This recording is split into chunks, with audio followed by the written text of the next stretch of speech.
Greetings, dear audience. This is Self Mastery 101. And today, I got all of my benefits, got approved for my medical, but because I don't have an address, I have to wait, and they are sending it to some address where I can pick up my mail so I can get my medical card, but I got my food stamp card, and I also ended up purchasing a bus pass that was pretty reasonable for 3 days for me. And they were nice enough at the shelter to give me a 24-hour bus pass. So it's quite a ride, but it's absolutely wonderful. The Lord, when it's time for when I move and just obey the Lord, it's more fulfilling than any human bossing me or advising me, and then I'm taking their advice. This is coming hardcore from the real Lord, the Lord himself, where he's building and he's advising, and it's absolutely wonderful. And I've been very, grateful for this whole journey, especially, you see, when people say they don't like a shelter, at first, because I saw the outside of the shelter where it was so many people piled up, at first I rejected it. But that was actually really late at night too, as well.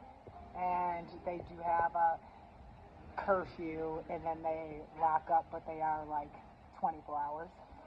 But everything was luxury to me, seeing a bed and a shower. They do tell you when to take a shower.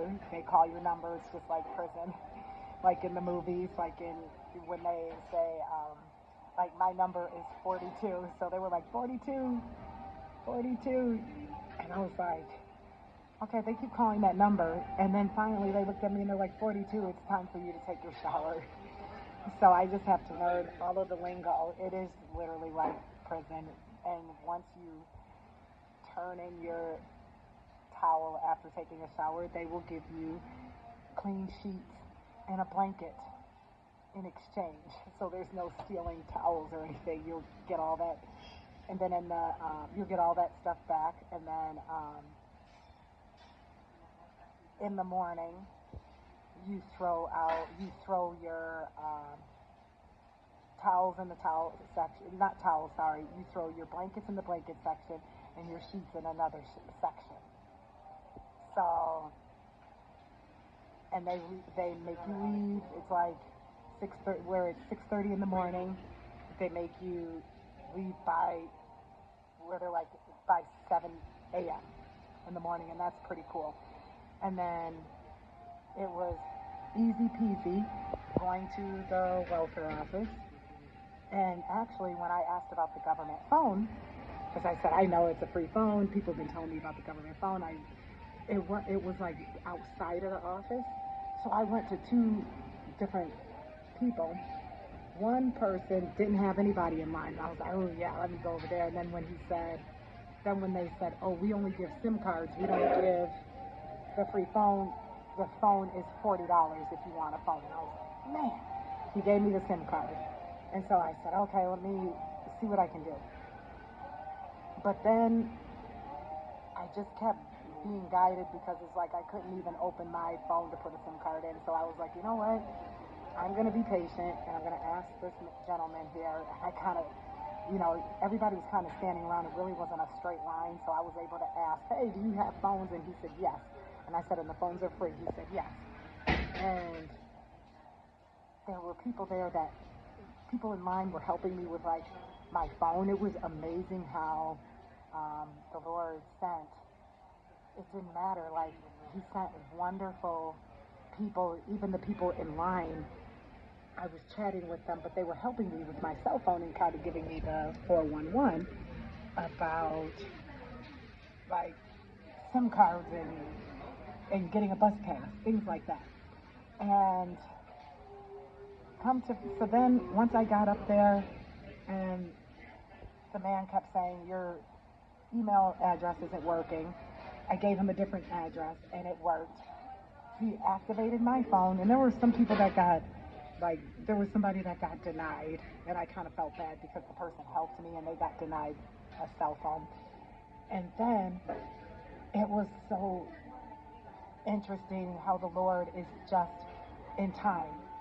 As soon as the man activated my phone, and my phone is red, by the way, and I did not realize it was Valentine's Day until people started texting me Happy Valentine's Day. My phone is red. The phone that they gave me. So my government phone is red, and it has everything. I get like 1,000 talking minutes, but I don't talk on the phone that much. And he said unlimited text. I said I text more than I talk anyways. If anything, I'm going to do my videos with YouTube.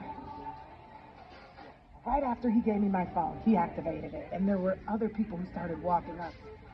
He closed his booth down and said, I'll see you all on Monday.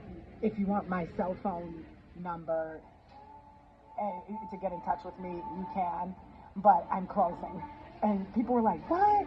Mind you, it was like it was maybe almost 12 o'clock in the afternoon.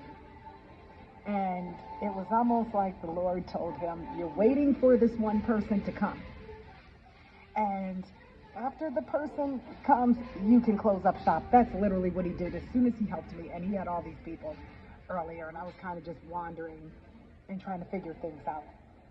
Here's another thing that happened in the shelter. The Lord told the lady about me. So she was like right next to me, basically my bunkmate. She starts talking. She's like, wait a minute, there's a female prophet in here? No way, there's a female prophet in here. Where's the female prophet?